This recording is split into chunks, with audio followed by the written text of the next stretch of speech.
Assalamualaikum warahmatullahi wabarakatuh. Perkenalkan, nama saya Nabila Konita dengan NIM 111 28 23 28085.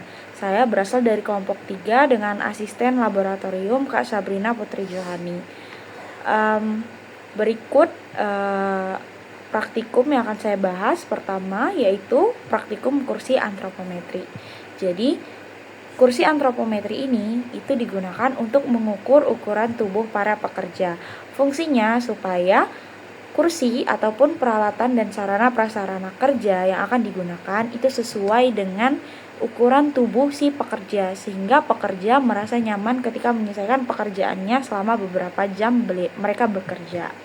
Nah, untuk parameter yang diukur di kursi antropometri ini itu ada 3, terbagi menjadi 3, yang mana itu ada dimensi pengukuran duduk, dimensi pengukuran posisi berdiri, dan juga dimensi pengukuran wajah. Nah, untuk dimensi pengukuran duduk itu terdiri dari 17 dimensi. Untuk dimensi pengukuran berdiri itu terdiri dari 13 dimensi. Kemudian untuk dimensi pengukuran wajah itu terdiri dari 4 dimensi. Jadi, total keseluruhan dimensi yang diukur pada kursi antropometri itu berjumlah sebanyak 14 dimensi. Nah, kemudian gimana sih caranya kita melakukan pengukuran menggunakan kursi antropometri? Jadi harus kita pastikan teman-teman kita punya satu praktikan dan juga satu orang yang mengukur, dan satu orang pekerja yang diukur ini itu kita isi nama, data diri, jenis kelamin, dan sebagainya. Kemudian setelah itu kita melakukan pengukuran secara bergantian. Jadi mulai dari posisi pengukuran yang duduk, berdiri, kemudian wajah, seperti itu. Nah, setelah kita mendapatkan semua hasil pengukurannya, kita akan mengukurnya itu menggunakan kursi antropometri. Setelah kita mendapatkan semua hasil pengukurannya, kita akan melakukan perhitungan. Apa yang akan kita hitung, teman-teman? Jadi kita akan menghitung persentil dari si pekerja ini, dari si para pekerja yang kita ukur ukuran antropometrinya. Fungsinya untuk apa? Fungsinya adalah supaya kita bisa menentukan misalkan ukuran kursi kerja yang cocok untuk antropometri sebagian besar dari pekerja itu atau seluruh pekerja itu, dengan kita menyesuaikan dari hasil perhitungan persentil tersebut. Nah, kemudian kalau teman-teman bertanya, memangnya apa sih dampaknya kalau misalnya kursi kita tuh nggak sesuai sama antropometri tubuh kita? Dampaknya itu banyak banget, teman-teman.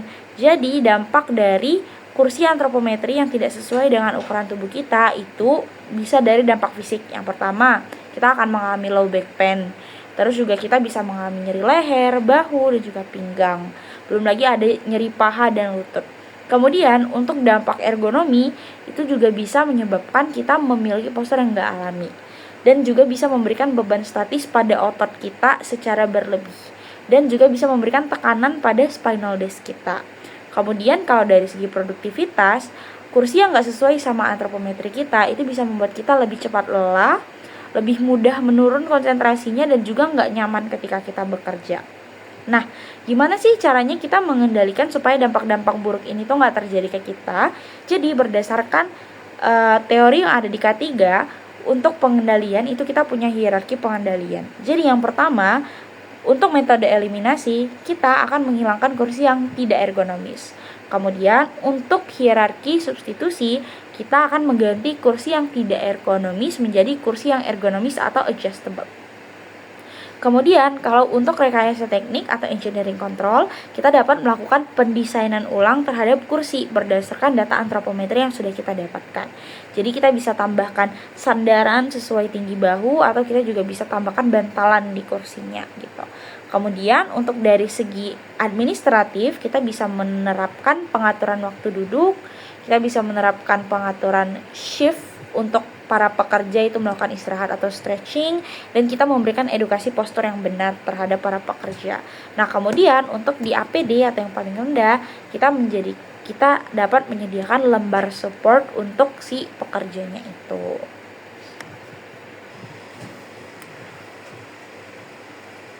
Oke, untuk selanjutnya kita akan membahas pengukuran menggunakan alat ISBB WBGT. Nah, teman-teman di sini siapa yang suka sadar kalau misalnya kita kerja tuh kadang kalau suhunya udah panas banget, kita tuh jadi lebih mudah kehilangan fokus dan lebih mudah capek gitu, karena banyak keringat yang kita keluarkan. Nah, iklim kerja yang kita rasakan ketika kita bekerja itu adalah hal yang diukur oleh alat ISBB WBGT ini. Jadi apa saja sih parameter yang diukur oleh alat ISBB WBGT? Itu ada 3. Yang pertama itu adalah suhu bola basah, yang mana dia mengukur kelembapan di area tempat kerja. Kemudian yang kedua itu adalah suhu bola kering, yang mana dia mengukur suhu di udara. Dan yang terakhir itu adalah bola hitam, atau dia mengukur suhu radiasi, atau dia mengukur panas radiasi yang ada di sekitar tempat kerja kita. Nah, bagaimana cara pengukuran menggunakan alat WBGT ini? Jadi, yang harus kita lakukan adalah kita mengukur alat ini di area tempat di mana si pekerja itu bekerja. Nah, ketika kita melakukan pengukuran, kita pastikan bahwa alat itu berjarak setidaknya 1 meter dari si pekerja ini, atau dalam range atau jangkauan yang dekat. Nah, kemudian kita pastikan bahwa pengukuran ini itu dilakukan tidak secara bergerombol atau berkerumun, supaya tidak mempengaruhi suhu ataupun hasil pengukuran yang kita dapatkan. Nah, setelah itu baru kita menggunakan si alat WBGT-nya ini. Yang pertama harus kita lakukan adalah kita harus memasukkan dulu 3 propsikram yang merepresentasikan tiap-tiap parameter pengukuran itu ke dalam soket yang ada di alat WBGT-nya. Pastikan ketika kita memasukkan propsikram ini ke dalam soket, keadaan alatnya itu dalam keadaan mati atau off. Nah, setelah kita masukkan semua propsikramnya, baru kita hidupkan alatnya. Kita tekan tombol on selama 3 detik sampai layar LCD-nya itu berubah dan menunjukkan alat untuk pengukuran seperti itu. Nah, setelah kita menghidupkan alat, kita akan diarahkan untuk memilih satuan pengukur yang akan kita gunakan. Jadi kita bisa mengukur dalam satuan Celsius, Fahrenheit, atau Kelvin. Nah, setelah kita memilih satuan pengukurannya, kita akan melakukan pengukuran. Nah, pengukuran ini kita lakukan selama beberapa saat, sampai pada akhirnya ketika pengukuran selesai, kita pencet tombol enter gitu. Nah, setelah tombol enter kita pencet, kita dapat melihat hasil pengukurannya di tombol atau tombol function gitu. Nah, di tombol function ini teman-teman bisa melihat nilai minimum dan juga nilai maksimum dan juga nilai medium dari pengukuran kita. Setelah itu kita catat hasil pengukurannya dan kita akan mendapatkan hasil pengukuran iklim kerja dari si pekerja ini. Nah, untuk alat ISBB WBGT ini nilai ambang batasnya itu mengacu pada 2 regulasi. Yang pertama, untuk nilai ambang batas iklim kerja di Indonesia itu kita mengacu pada peraturan Permenaker nomor 5 tahun 2018, yang mana untuk iklim kerjanya sendiri itu dibagi menjadi ringan, sedang, dan juga berat, dan ada beberapa suhunya yang mengikuti. Nah, kemudian untuk nilai ambang batas kategori laju metabolik itu kita mengacu kepada peraturan Permenkes nomor 70 tahun 2016. Di sana membahas kategori-kategori laju metabolik para pekerja yang tetap. Nah, jadi sebenarnya apa sih dampaknya kalau misalnya si iklim kerja ini itu melebihi dari nilai ambang batas yang telah ditentukan? Dampaknya itu bisa berpengaruh ke kesehatan kita semua, teman-teman. Jadi, yang pertama itu mungkin bisa berpengaruh, kita bisa merasakan heat stress kalau misalnya suhu kerjanya itu sudah terlalu panas. Terus juga kita bisa merasakan dehidrasi, heat exhaustion, heat stroke. Terus juga itu bisa menurunkan konsentrasi dan juga produktivitas kita. Belum lagi itu bisa menimbulkan heat rash dan juga sebagainya gitu. Nah, lantas bagaimana sih caranya kita bisa mengendalikan dampak supaya si iklim kerja ini tidak melebihi ambang batas? Sesuai dengan hierarki pengendalian, hal pertama yang kita bisa lakukan itu dari eliminasi adalah dengan cara mengurangi paparan panas ekstrim yang ada di tempat kerja. Setelah itu, kita bisa melakukan metode substitusi dengan menggunakan metode kerja yang lebih ringan. Nah, kemudian untuk rekayasa teknik, itu kita bisa melakukan penambahan ventilasi, penambahan AC atau cooling system, dan untuk administratif, kita bisa menerapkan shift kerja, jadi work recycle, jadi ada waktu kerja dan ada waktu istirahatnya. Terus juga kita bisa menyediakan penyediaan air minum dan sebagainya. Kemudian untuk yang terakhir atau APD itu kita bisa memberikan pakaian tahan panas atau cooling vest kepada para pekerja untuk mengurangi efek dari iklim kerja itu sendiri.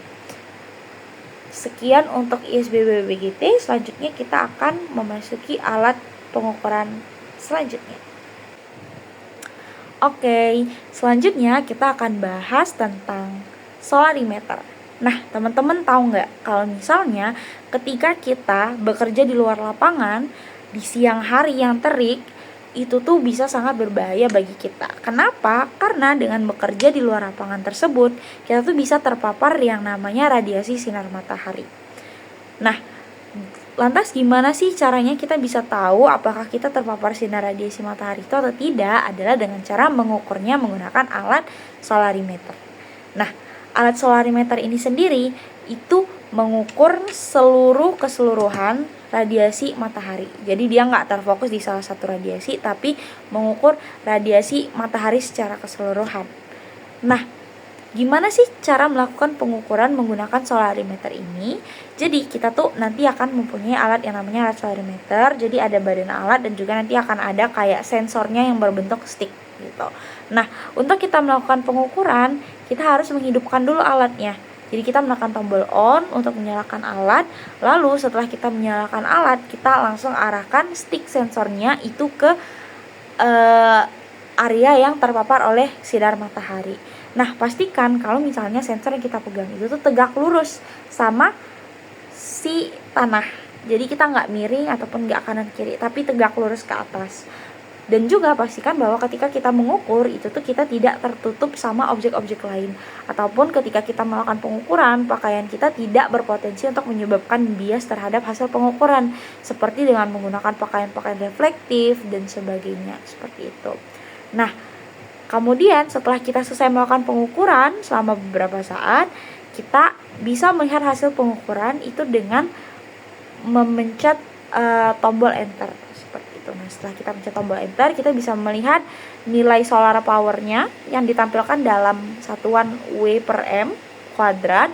Kemudian kita juga bisa melihat hasil nilai pengukuran maksimum dari radiasi matahari selama waktu pengukuran itu dan nilai pengukuran minimum selama kita mengukur. Seperti itu. Nah, terus teman-teman bisa bertanya nih, memang sampai di batas mana sih radiasi matahari itu berbahaya bagi kita? Jadi, di Indonesia sendiri, peraturan yang mengatur terkait batas dari radiasi matahari yang kita yang terpapar bagi diri kita selama kita bekerja itu tercantum di Permenaker RI nomor 5 tahun 2018. Di sana membahas batas-batas paparan sinar radiasi matahari dalam satuan menit, jam, dan juga detik, dan berapa sih batas maksimal paparan radiasi mataharinya, seperti itu. Nah, kemudian selain itu kita juga berpacu ke salah satu peraturan internasional yaitu WMO atau World Meteorological Organization tahun 2018 yang mana menetapkan bahwa waktu maksimal exposure radiasi matahari itu adalah di 120 miliwatt per meter kubik, seperti itu.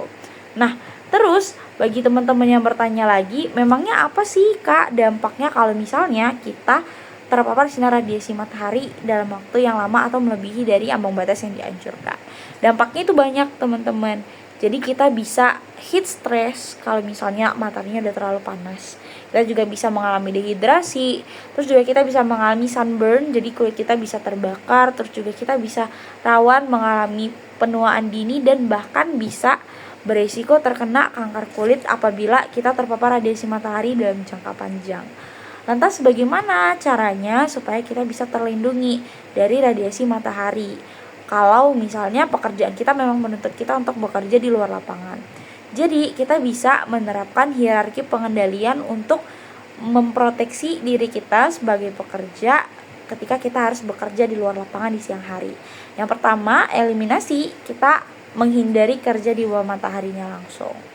Kemudian substitusinya adalah kita bisa mengganti sumber radiasi tersebut menjadi sumber pencahayaan yang lebih aman bagi kita sebagai manusia gitu. Jadi kalau misalkan kantornya di siang hari dan lebih menggunakan sinar matahari, kita bisa menggantinya menjadi lampu gitu. Terus kalau untuk rekayasa teknik, kita bisa memasang atap atau kanopi di tempat kita bekerja, atau kita bisa menambahkan shading gitu. Terus untuk di administrasi itu kita bisa menerapkan shift pekerjaan, jadi ada waktu kerja dan ada waktu istirahat. Terus juga kita bisa melakukan edukasi bahaya paparan dari sinar matahari itu. Nah, yang terakhir sebagai proteksi diri yaitu APD, kita bisa menggunakan sunscreen, topi pelindung, dan juga kacamata hitam gitu. Oke, selanjutnya kita akan membahas alat fan anemometer. Jadi, teman-teman, udara yang mengalir ataupun arus udara yang ada di sekitar tempat kerja kita itu juga bisa mempengaruhi performa kita dalam bekerja dan mempengaruhi kenyamanan kita sebagai pekerja. Nah, gimana caranya kita tahu kalau misalnya arus angin atau kecepatan angin atau laju kecepatan angin yang ada di tempat kerja kita itu mengganggu kerja kita adalah kita dapat mengukurnya menggunakan alat fan anemometer. Jadi alat fan anemometer ini itu mengukur kecepatan laju udara dan juga mengukur yang mana biasanya itu diukur dalam satuan watt per meter persegi. Selain itu, fan anemometer ini juga mengukur parameter lain seperti suhu dan juga kelembapan. Nah, bagaimana cara kita melakukan pengukuran pada fan anemometer? Itu adalah dengan cara kita mengukur alat tersebut di area yang terkena paparan angin. Nah, ketika mengukur, pastikan bahwa kita mengarahkan alat tersebut sesuai dengan arus angin gitu. Lalu kita angkat sampai baling-baling di alat tersebut berputar. Lalu setelah beberapa saat kita pencet tombol enter untuk kita menghentikan pengukuran. Nah, setelah itu kita bisa melihat hasil pengukuran dari si pengukuran fan anemometer ini. Nah, untuk di Indonesia sendiri, ambang batas dari paparan atau laju angin di area kerja itu kita berpacu pada dua, yaitu pada Permenaker RI nomor 5 tahun 2018 dan juga pada Permenkes RI nomor 2 tahun 2023. Nah, lantas apa sih dampaknya kalau misal laju angin itu melebihi atau tidak sesuai dengan NAB yang telah dianjurkan oleh peraturan? Yang pertama, itu bisa membuat udara menjadi pengap sehingga kita merasa tidak nyaman, keringat kita menguap, terus juga heat stress kita meningkat dan kita merasakan mata kering atau gangguan konsentrasi seperti itu.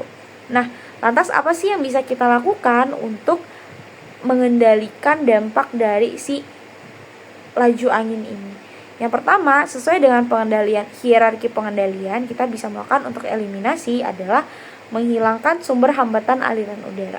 Kemudian untuk substitusi kita bisa menggunakan sistem ventilasi yang lebih baik. Kemudian untuk rekayasa teknik kita bisa membuat exhaust fan atau blower, menaruh blower di tempat-tempat kerja. Terus juga untuk administratif kita bisa mengatur tata letak ruang supaya nggak pengap. Dan juga kita bisa melakukan pemeliharaan SOP atau juga membentuk shift kerja seperti itu.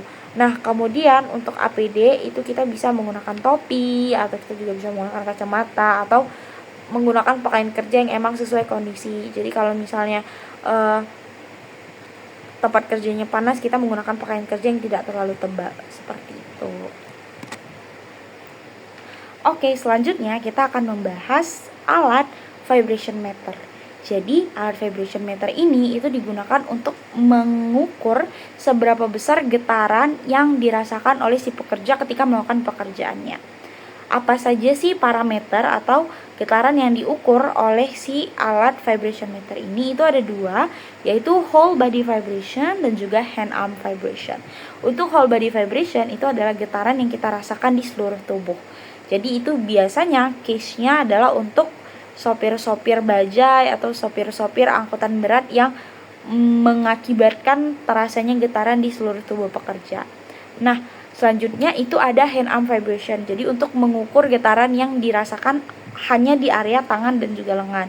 Itu bisa dirasakan oleh pengendara motor atau juga pengguna bor tangan ataupun juga pegawai-pegawai di bakery house atau di toko kue yang harus memegang atau menggunakan mixer dalam jangka waktu yang lama.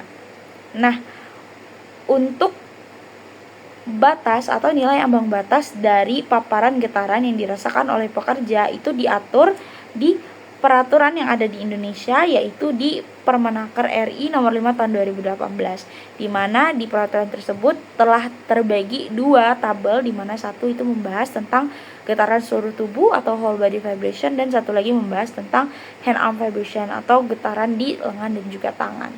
Nah, lantas bagaimana cara pengukuran dari si vibration meter ini? Adalah dengan cara untuk vibration meter ini kita memerlukan aplikasi tambahan, yaitu HVM 200 yang bisa kita download di Android. Kemudian setelah kita mendownload aplikasi tersebut, kita akan menghubungkan aplikasi tersebut dengan alat vibration meter kita. Setelah alat terhubung, kita akan melakukan pengukuran dan memulai pengukuran dari handphone. Tapi sebelum kita memulai pengukuran dari handphone, kita harus meletakkan sensor dari alat vibration meter itu di tempat yang biasanya terkena getaran. Kalau untuk hand arm vibration itu kita taruh sensor getarannya itu di lengan. Sedangkan kalau misalnya untuk whole body vibration, misal untuk supir truk atau supir bajai, kita taruh sensornya itu di jok mobil. Jadi nanti si pekerja itu akan menduduki sensor, gunanya supaya kita mendapatkan gambaran yang jelas dari getaran yang dirasakan oleh si pekerja tersebut.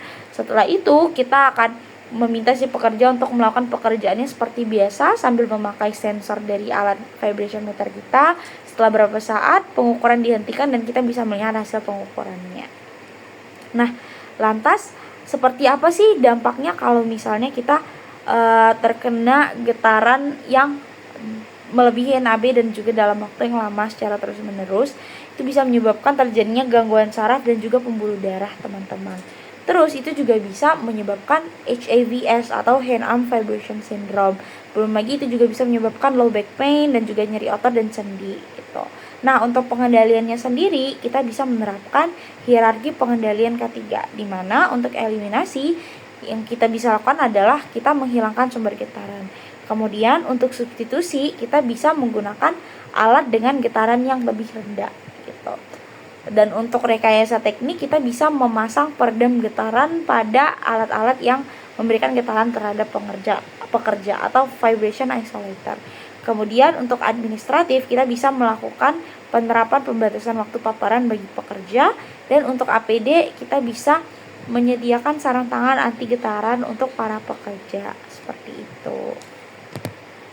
Baik, selanjutnya kita akan membahas terkait alat pengukuran udara ambien, yaitu alat Aeroqual S500 seperti itu. Nah, untuk Aeroqual S500 ini itu digunakan untuk mengukur udara ambien di sekitar tempat kerja. Tetapi spesifiknya alat ini itu mengukur 7 parameter, yang mana yang pertama itu adalah CO atau karbon monoksida, terus juga karbon dioksida, ozon, nitrogen dioksida, sulfur dioksida, dan juga VOC atau volatile organic compound seperti itu.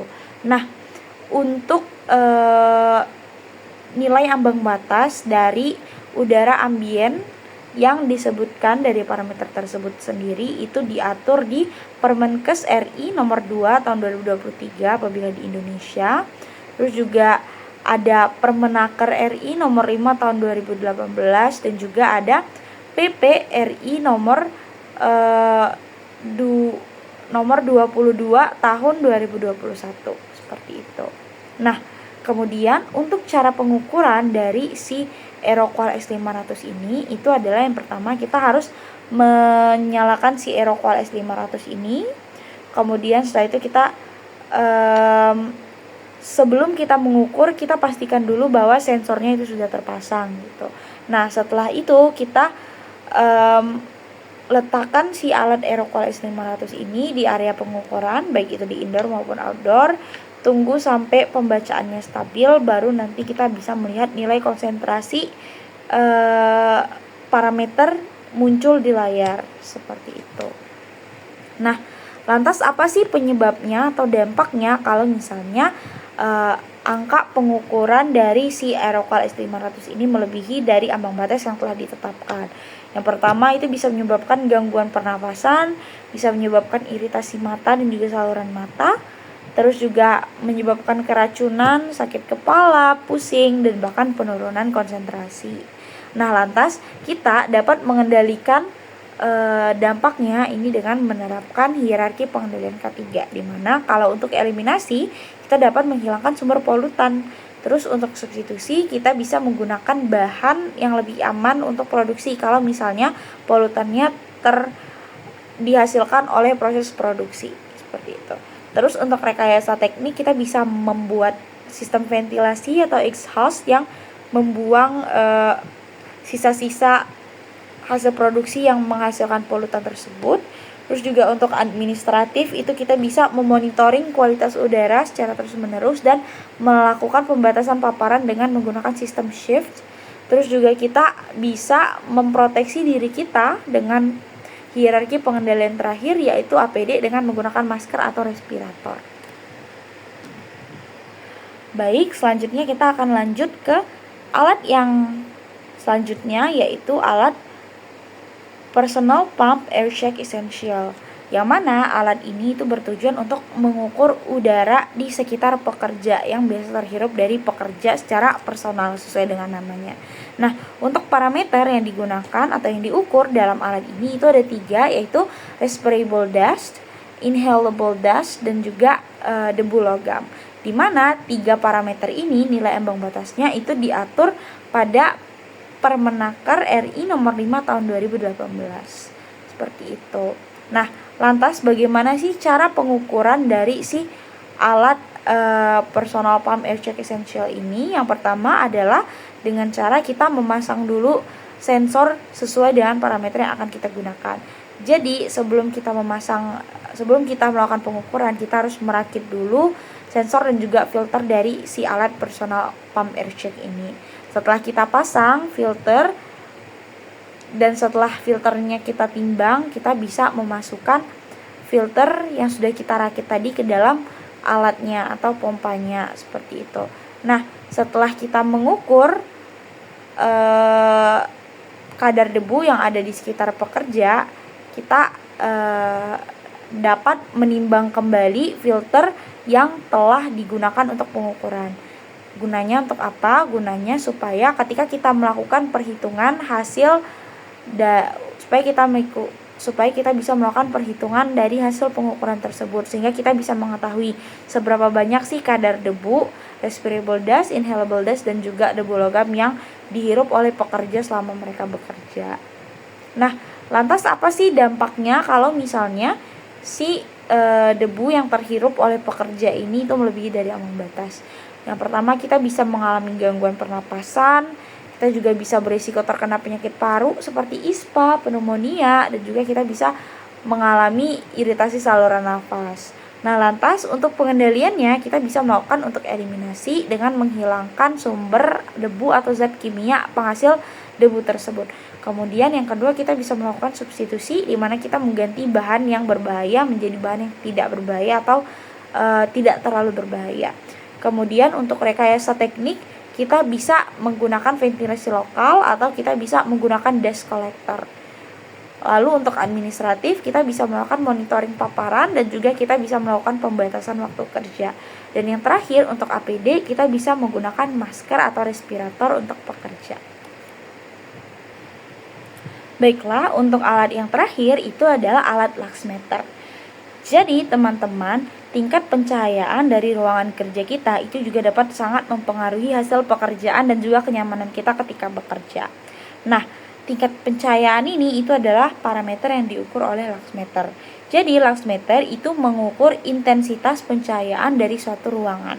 Yang mana untuk nilai ambang batasnya sendiri kalau di Indonesia itu diatur di Permenaker RI nomor 5 tahun 2018 dan juga kalau untuk SNI itu diatur di SNI 6197/2020. Nah, untuk cara pengukurannya sendiri, pengukuran luxmeter ini itu sangat simpel, yang mana kita hanya perlu menyalakan luxmeternya.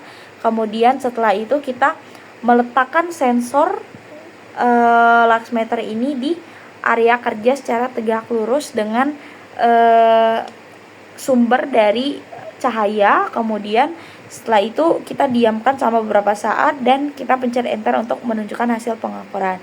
Tapi teman-teman harus diperhatikan bahwa untuk titik-titik pengukuran laksmeter ini itu disesuaikan dengan luas ruangan dan juga jenis ruangannya. Jadi sebelum melakukan pengukuran menggunakan alat, kita harus menentukan dulu titik pengukurannya. Titik pengukurannya itu mempunyai rumus dan juga titik minimal masing-masing sesuai dengan jenis ruangannya. Seperti itu. Nah, kemudian untuk dampak kalau misalnya tingkat pencahayaannya atau intensitas pencahayaannya itu tidak sesuai, ya ini melebihi ataupun kurang dari NAB yang telah ditetapkan, dampaknya itu bisa membuat yang pertama mata kita menjadi lebih cepat lelah, terus juga meningkatkan risiko kesalahan ketika bekerja, menyebabkan sakit kepala, menyebabkan perasaan silau, ketidaknyaman visual, dan juga gangguan penglihatan lainnya. Jadi yang bisa kita lakukan sebagai pengendalian adalah dengan yang pertama untuk eliminasi itu adalah menghilangkan sumber silau. Kemudian yang kedua untuk substitusi kita bisa menggunakan lampu yang sesuai. Untuk rekayasa teknik kita bisa melakukan penambahan atau pengaturan lampu, dan untuk administratif itu kita bisa melakukan pengaturan tata letak kerja ataupun pemeliharaan lampu di area kerja. Dan yang terakhir untuk APD itu kita bisa menggunakan kacamata pelindung ataupun kacamata baca jika diperlukan. Sekian dari saya, terima kasih. Wassalamualaikum warahmatullahi wabarakatuh.